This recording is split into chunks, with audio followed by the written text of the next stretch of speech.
آیت پاک میں اللہ تعالیٰ نے جہاں مہینوں کا ذکر فرمایا تو ان میں سے 4 حرمت والے مہینے فرما دیے۔ اندازہ آپ خود کر لیجئے کہ یہ تو فرمایا کہ 4 حرمت والے مہینے ہیں، لیکن ان کے نام ذکر نہیں کیے۔ اب اگر تعالیٰ نے نام ذکر نہیں فرمائے تو ہمیں کیسا پتا چلا کہ یہ حرمت والے مہینے ہیں؟ خطبہ حجۃ الوداع کے موقع پر حضور نبی اکرم صلی اللہ علیہ وسلم نے اپنی حدیث میں پوری امت کو یہ ارشاد فرما دیا، پوری امت کے لیے یہ ارشاد فرما دیا، اور بہت ہی واضح الفاظ، مختصر میں اور واضح الفاظ کے اندر ارشاد فرما دیا، ثلاثۃ سرد و واحد فرد۔ اب اس کو سمجھنا ہوگا اس جگہ پر، یہ حدیث پاک کے الفاظ ہیں تو اس سے قرآن فہمی کے لیے حدیث کا مقام کا اندازہ ہوگا۔ سمجھ لگی کہ قرآن کو سمجھنے کے لیے بھی رسول اللہ صلی اللہ علیہ وسلم کی بارگاہ میں جانا ہوگا، ورنہ تو ہم تلاش کرتے رہیں گے قرآن میں وہ حرمت والے مہینوں کے نام کہاں لکھے ہیں۔ تو جو لوگ یہ کہتے ہیں ہمیں قرآن کافی ہے، تو پھر اب پتہ نہیں انہیں قرآن کیسے کافی ہے رسول اللہ کے بغیر، رسول اللہ صلی اللہ علیہ وسلم کی حدیث کے بغیر قرآن کی سمجھ نہیں آئے گی۔ قرآن کو سمجھنے کے لیے حدیث کو سمجھنا پڑے گا، تو پھر جا کے آپ قرآن کو بڑی آسانی کے ساتھ سمجھ لیں گے۔ تو ہمیں آقا نبی کریم صلی اللہ علیہ وسلم نے فرما دیا اور واضح کر دیا، ثلاثۃ سرد و واحد فرد۔ اس کا کیا مطلب ہے؟ سرد کا مطلب ہوتا ہے اکٹھے اور لگاتار، یعنی 3 لگاتار ہیں اور 1 اکیلا۔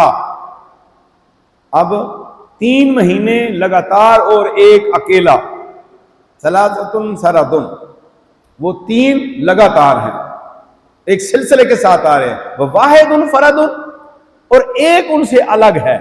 یہ مل کے وہ 4 مہینے ہیں جن کا ذکر قرآن میں ہے۔ یہ علمی تھوڑی سی بات ہے، اس کو سمجھنا، تو لگاتار ہیں۔ اب ان میں وہ اکیلا اور اکیلا ہے، اب 3 اکٹھے ہیں۔ یہ مہینہ گزرا ہے، ایک ذوالقعدہ، اس کے بعد کون سا ہے؟ ذوالحج، اور اس کے بعد محرم۔ یہ 3 مہینے ثلاثۃ سرد، یہ سلسلے کے ساتھ تینوں اکٹھے مہینے ہیں۔ یہ 3 ہو گئے، کون سا؟ ذوالقعدہ، ذوالحج اور محرم الحرام۔ یہ 7 ہیں، یعنی 7 جڑے ہوئے ہیں، اور یہ تقریباً 90 دن کا پیریڈ اکٹھا ہے۔ تو حضور صلی اللہ علیہ وسلم نے فرمایا یہ 3 مہینے اکٹھے ہیں اور ان میں 1 مہینہ تنہا ہے، اور وہ کون سا مہینہ ہے میں آپ کو بتاؤں؟